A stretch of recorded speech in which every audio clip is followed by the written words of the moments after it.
very important.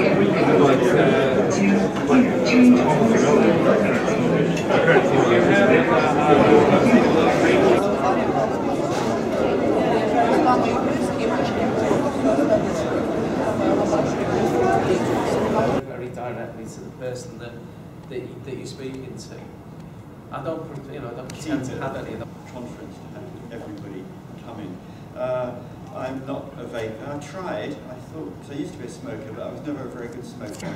And when the electronic cigarettes came along, and I had a discussion with Carl Fagerstrom about the neuroprotective effects of nicotine, I thought I should give it a try, but I failed to become a vapor. So, is the concrete thing in the real world that you want to change? Because that becomes then a focus of campaigning energy. Second thing is, I think of it as pathways. What is the route by which the dominoes will fall?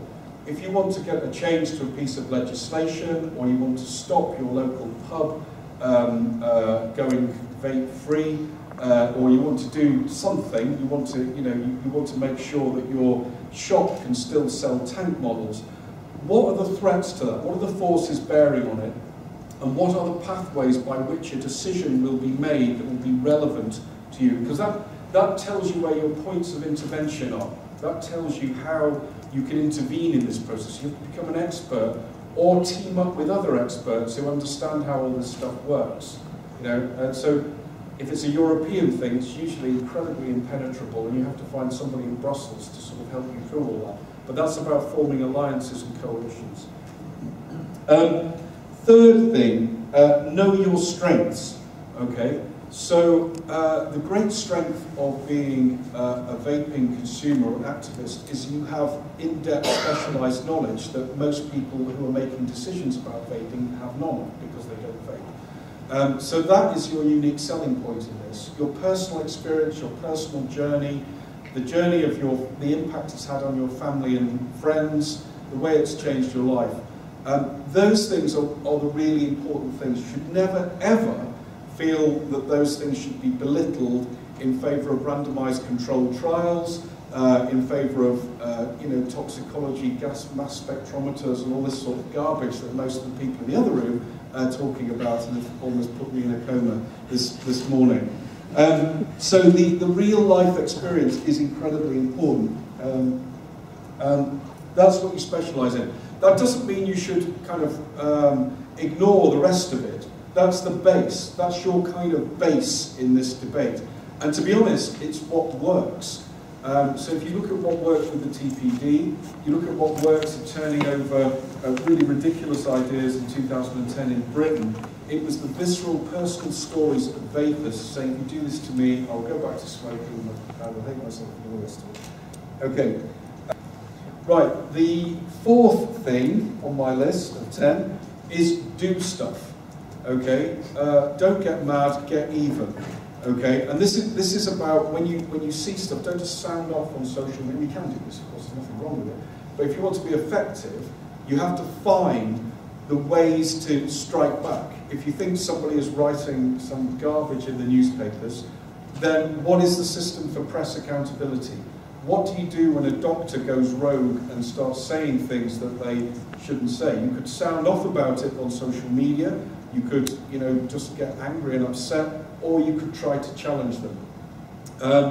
You could try to intervene in legal processes, you could try to, get amendments put down, parliamentary questions, FOI requests. There's a range of things, but the premium is on doing stuff, on having agency, having purchase that sort of changes. Look for something else that I can do that can impact. All I really care about is the big picture. I can't get involved. Yeah, we should be making conversations like this. We should be making conversations on TV. Yeah, we're busy networking. I'm not getting any participation.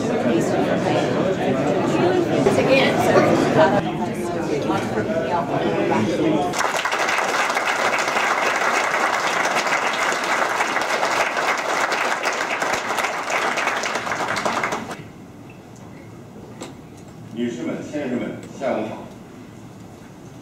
非常高兴各位能够出席此次峰会。在此，请允许我向大家表示热烈的欢迎。对于那些正在塑造尼古丁产品现在和未来的人们和企业来说，我们的盛会业已成为年度的亮点。能够在现场看到如此多的面孔，我感到出乎意料，并且非常振奋。尤其是当我回想起本行业过往。Surgeon General's report of 1964, people often forget, contains very clear language about nicotine and not representing a significant health problem. Evidence that's continued to just simply grow over the years, despite what many colleagues in public health and physicians believe. The evidence was there 50 years ago, it's probably got stronger. And then, of course, Mike Russell's famous statement 40 years ago, in the British Medical Journal. If people cannot stop smoking and smoke mainly to obtain nicotine, there's no reason why cigarettes should not be made which allow them to have their nicotine without having it contaminated by excessive amounts of tar and carbon monoxide. Onlic's done that. Many of you are sitting on products that are starting to do that. I guess that's the end of my talk. Thank you very much. And you have this paradox now with marijuana liberalization happening and called for by the very same people who are calling for the tightening of e-cigarettes without asking the question, what is best for the brains of future generations? And this question of a unified framework to think about, first of all, protecting the brain from harm, and then going further and going into the area of enhancement. We are very close to the discussion around how cognitive decline is becoming a massive global concern with longevity. We know that nicotine confers certain benefits, which we haven't wanted to speak about for a long time. Parkinson's being one obvious one. The cost of Parkinson's to a population and to many health systems is already staggering. We've never even tried electronic cigarettes. So smokers...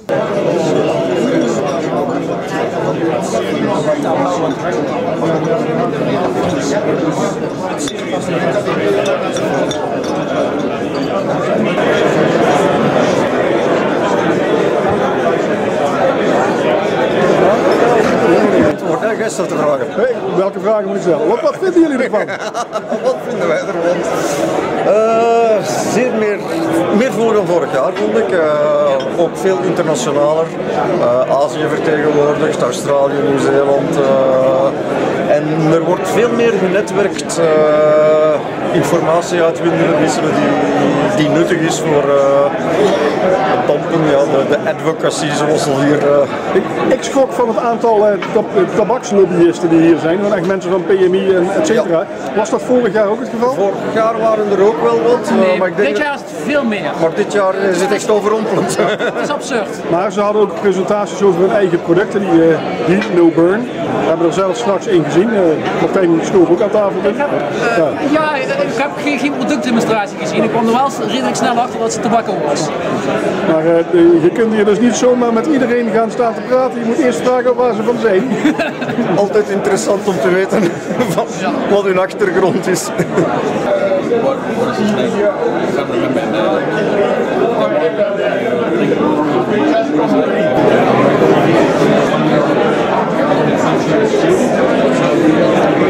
With this development, we're going to see gradually elevating That's where my talk is going to shift. I want to focus a little bit more on the beneficial health effects of these products. Regulators, politicians, and researchers and others. So what I want to do is take you through the evidence on whether young people are using electronic cigarettes in particular, whether they're using them regularly, and what we can say to our colleagues about this evidence, and also what we need to think about in the future.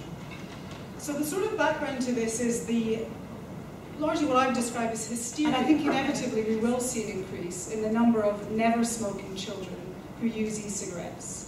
So the question for all of us is, should we be concerned about that or not? I certainly think it's preferable that teenagers experiment and potentially regularly use an e-cigarette than a tobacco cigarette. But that might not be something that everybody agrees on. So we just need to be conscious of this and keep an eye on it. So in relation to the gateway, we have no data yet to explore this phenomenon. We need a theoretical framework that would be helpful. I know some German colleagues have done some useful work on that. We have no evidence to suggest that electronic cigarettes are acting as a gateway to combustible tobacco use in children in developed countries where the surveys have been done at the moment. We need to be absolutely clear about that. So we have a whole series of ideas which go under the name of the end game, and possibly unfairly, some of them, well, I think some of them are quite prohibitionist. I'm going to look at what those are in a minute. So the thinkers in tobacco control have been looking at how you could, if you like, get tobacco control onto steroids, how you could... Our joint word of thanks and ask him to address us as the final word and address for this conference. Thank you.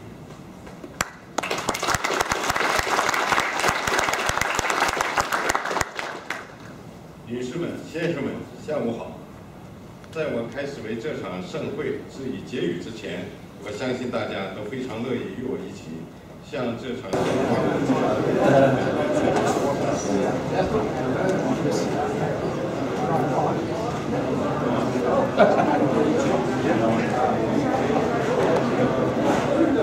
This works. Lighting is awful.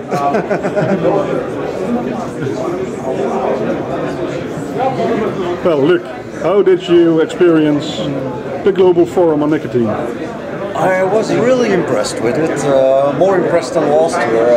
It has grown bigger, more countries represented, the speeches were of high quality. And I'm under the impression that things are shifting. There were more confidence, even the doubters that we had last year, they seem to have shifted almost completely to the good side. Very interesting meets also in the lobby, talked to a lot of people, tobacco lobbyists, they were there. Very nice to have their view as well on what their projects are in the future, where they want to take vaping. It's not that bad at all, they're not Darth Vader anymore. What was the best part? The best part, I think, was the Australian doctor. Dr. Adela Danko. Yeah, who gave a brilliant show with passion, and he got a standing ovation at the end of it. It was the only speech with a standing ovation. Yeah, that was it. Okay, thanks. Left behind. Yeah, I'm terrible because there are 1,000 people and usually there are 20 that are just... Look, check eens iets tegen Muriel. Keep smiling. Well, not every, but activism, but... Which makes the parts, not the factory that assembles it, but the factory where the parts are made. Yeah, because the factories that makes the parts, we have no north. That is you can find it out, and then the factories with a good reputation.